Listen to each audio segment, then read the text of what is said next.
बार रूप बदल। सोमनाथ जी में अगर मेरे महादेव पहुंचे तो रूप बदल कर पहुंचे, फिर उसमें कर दी बात रामदेव। सोमनाथ जी में देवादिदेव महादेव पहुंचे तो फिर रूप बदल कर पहुंचे। केदारनाथ बाबा में मेरे देवादिदेव महादेव पहुंचे तो रूप बदल के पहुंचे।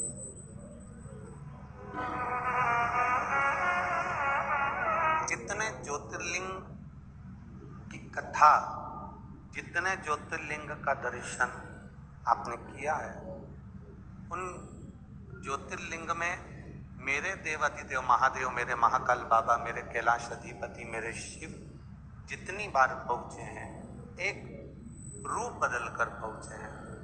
और पुष्कर राज की भूमि पर मेरे शंकर भगवान जितनी बार आए, कम से कम 3 बार रूप बदल कर इस पुष्कर राज की धरा पर।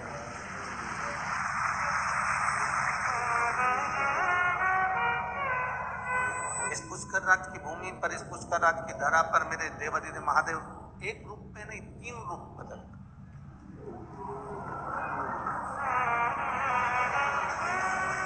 बारंबार रूप बदल कर यहाँ पहुंचते हैं, बारंबार रूप बदल कर यहाँ पर आते हैं, बारंबार रूप बदल कर यहाँ दर्शन करने के लिए जाते हैं।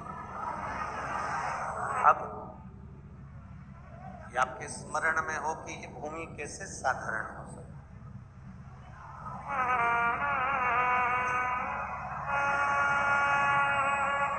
भूलवश भी शिव महापुराण की कथा कहती है, भगवान शंकर का चरित्र कह रहा है, भगवान शंकर की कथा कह रही है, शिव तत्व कह रहा है, शंकर भगवान का पावन चरित्र कह रहा है, शिव महापुराण की कथा कह रही है।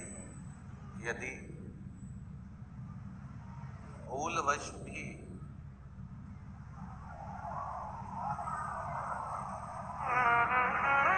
मन भूल से भी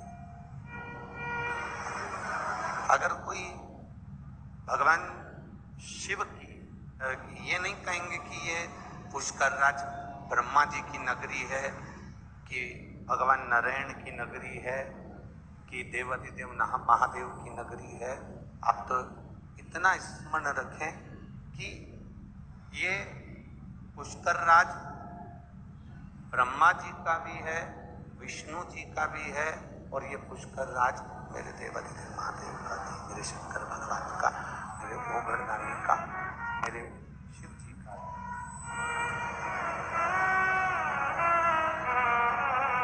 तीनों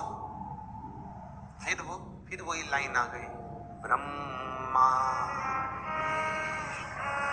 सदा जानत अविवेक, स्वामी जानत अविवेका, प्रणवाक्षर के ओम अक्षर के यह तीनों, ये ब्रह्मा, ये विष्णु, ये शिव, ये तीनों एक स्वरूप में है। आप इनको अलग अलग स्वरूप में दर्शन नहीं कर सकते, इनको अलग अलग स्वरूप में नहीं देख सकते, आप इनको अलग अलग स्वरूप में स्मरण नहीं कर सकते।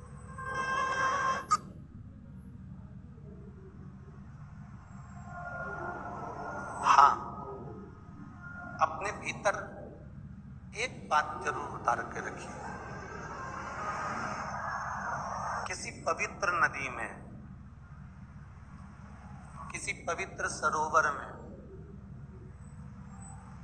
किसी पवित्र तीर्थ में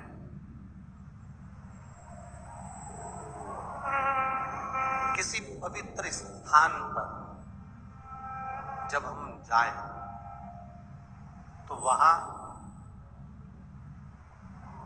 किसी भी तरह की गंदगी ना करें। स्नान कर रहे हो, वस्त्र घाट पर ना छो। दर्शन कर रहे हो, किसी को धक्का ना दें, किसी को कष्ट ना दें। अगर हम भगवान का दर्शन करने के लिए गए हैं, महाकाल बाबा का दर्शन करने के लिए गए हैं, बैद्यनाथ जी का दर्शन करने के लिए गए हैं, मल्लिकार्जुन भगवान का दर्शन करने के लिए गए हैं, हम श्याम जी का, खाटू श्याम जी का दर्शन करने गए, सालासर जी दर्शन करने गए, जीण माता का दर्शन करने के लिए गए, ब्रह्मा जी का दर्शन करने के लिए यदि हम गए और हम वहां पहुंचकर यदि किसी को धक्का दे रहे हैं, किसी को कष्ट दे रहे हैं और फिर हम दर्शन कर रहे हैं, तो फिर उसकी कोई मूलता नहीं है। फिर ऐसा दर्शन करने से तो आप टीवी के सामने बैठ जाओ, और गला पकड़ रहा है, टीवी के सामने बैठ जाओ और दर्शन कर लो, वो श्रेष्ठ।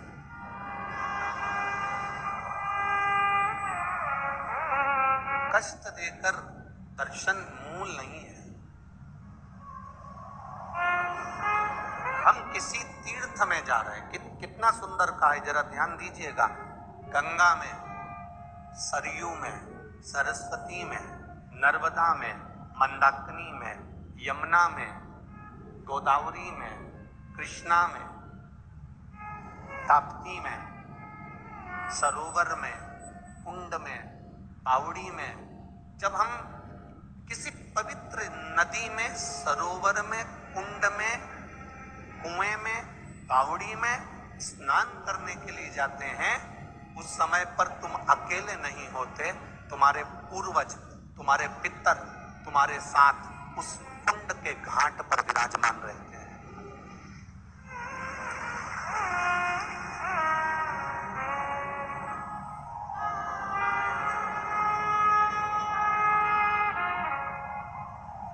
जैसे अब बहुत अच्छी तरह से समझ लेना हो, ब्रह्मा शिव महापुराण की कथा, और वो भी सावन के महीने में चल रही है, बहुत अच्छे से समझिएगा। राम जी के मंदिर में गए, राम जी की मूर्ति है, मंदिर किसका है? जम के बोलो, राम जी। ठीक है, समझ गए? अरे बोलो तो जम के। कृष्ण जी के मंदिर में गए तो मंदिर किसका है? कृष्ण भगवान। माँ राधा जी होंगी, कृष्ण होंगे। राम जी के मंदिर में गए तो सीता जी होंगी, लक्ष्मण होंगे, हनुमान होंगे, भरत होंगे, शत्रुघ्न। ठीक है। ब्रह्मा जी के मंदिर में गए, ब्रह्मा होंगे। गायत्री माता के मंदिर में गए, गायत्री माता होगी। सावित्री माता के मंदिर में गए, सावित्री माता होगी। लक्ष्मी जी के मंदिर में गए, लक्ष्मी जी होंगी। नारायण के मंदिर में गए, नारायण होंगे। तुम जिस मंदिर में जा रहे हो, उस मंदिर में जो देवता है, बस मंदिर में वो एक